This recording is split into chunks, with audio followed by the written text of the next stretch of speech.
વિશ્વ પલક પર ગુંજન કરતું આ મારું ગુજરાત છે. હું ગુજરાતી છું, મને મારી ભાષાનું સન્માન છે. હું ગુજરાતી છું, મને મારી ભાષાનું સન્માન છે. ધર્મને કાજે ધર્મ પતાકા, ધર્મને કાજે ધર્મ પતાકા હું લહેરાવી જા. અંગ્રેજીની આટીઘૂંટીમાં મારી માતૃભાષા મૂંઝાણી. હાય હેલો ના નાદમાં એની મીઠાશ પેક ખોવાણી. અંગ્રેજી માધ્યમ રાખીને ગર્વ તો બહુ કરીએ છીએ. શું માતૃભાષાને જીવંત રાખવા આપણે થોડાક પ્રયત્નો કરીએ છીએ? માતૃભાષાને મરણ પથારી પર રાખી દીધી છે, બાકી ભાષાને જીવનમાં વણી લીધી છે.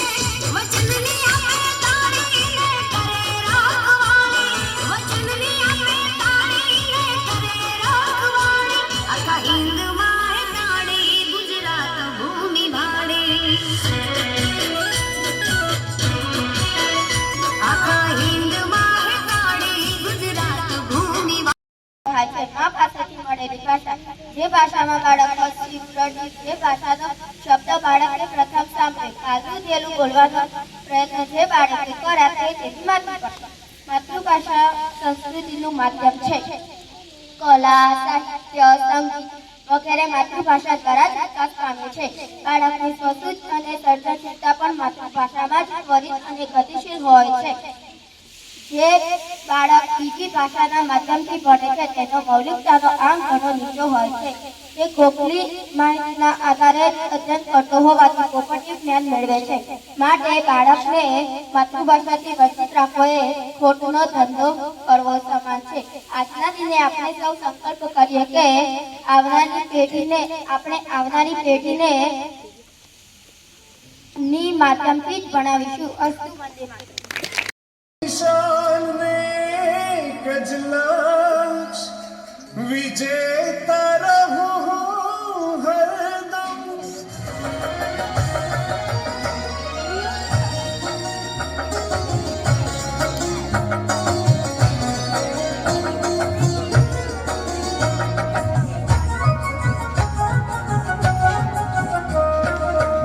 इशारे कोयल बोली, जो इशारे कोयल बोली,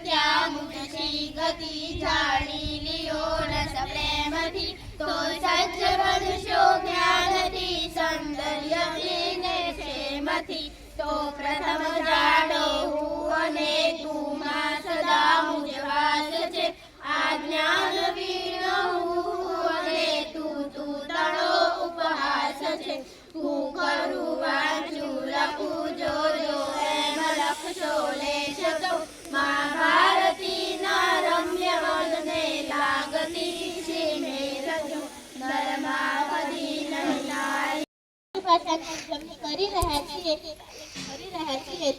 આ ભાષાને કાયમ જીવંત રહેવા માટે કોનો ફાળો છે તે જાણવું જોઈએ ને. હા, તારી વાત તો સાચી છે. એવા સાહિત્યકારો વિશે તો જાણવું જ જોઈએ.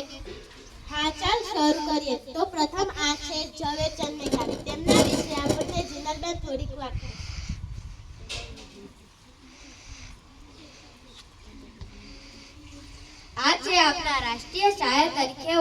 રાજા ઝવેરચંદ મેઘાણી. તેમનો જન્મ 1896માં 15 ઓગસ્ટના દિવસે ગુજરાતના ચોટીલા ગામમાં થયો હતો.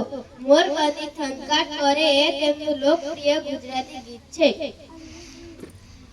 આભાર.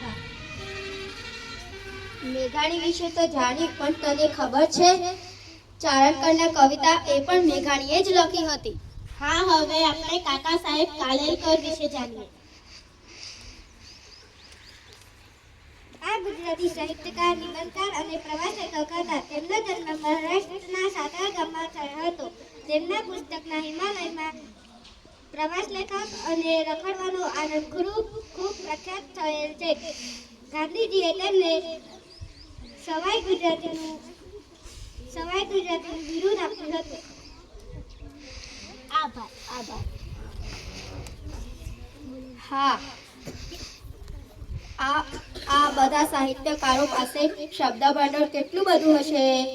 હા, એમ જ થોડી કવિતાઓ બને અને પુસ્તકો લખાય. હા, હવે આપણે સુરેશ દલાલ વિશે જાણીએ.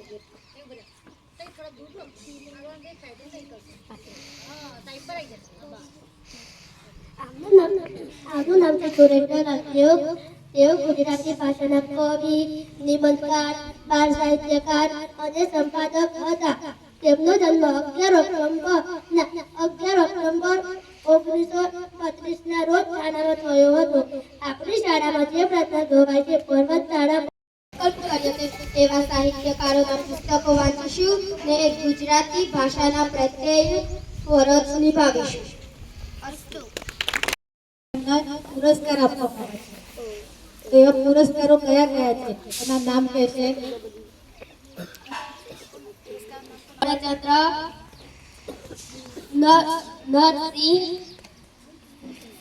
નરસિંહ મહેતા પુરસ્કાર, સાહિત્ય રત્ન પુરસ્કાર, સાહિત્ય ગૌરવ પુરસ્કાર,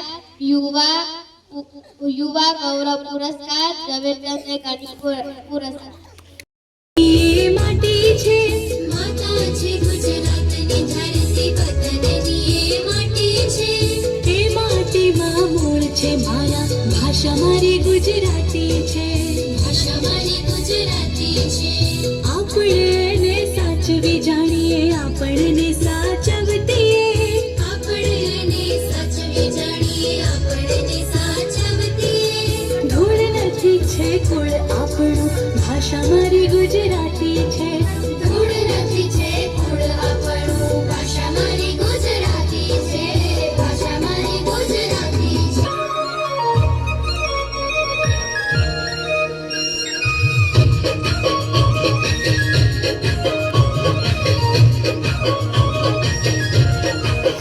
હે કાજી કરીને અંગુર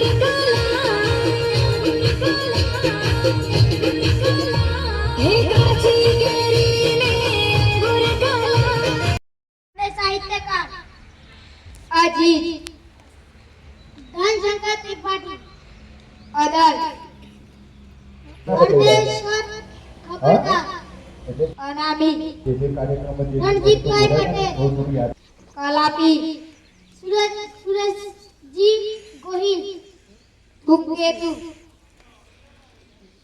ગૌરવશંકર જોશી.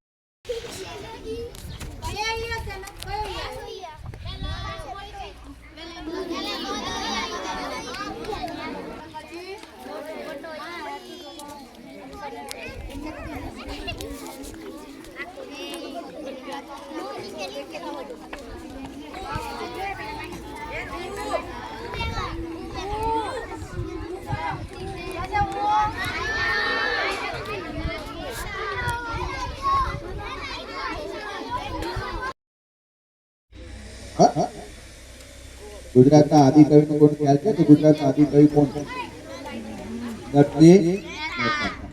નરસિંહ મહેતા. એટલે ભાષાના રિસર્ચ માટે પણ સરકાર પણ ચિંતા કરે અને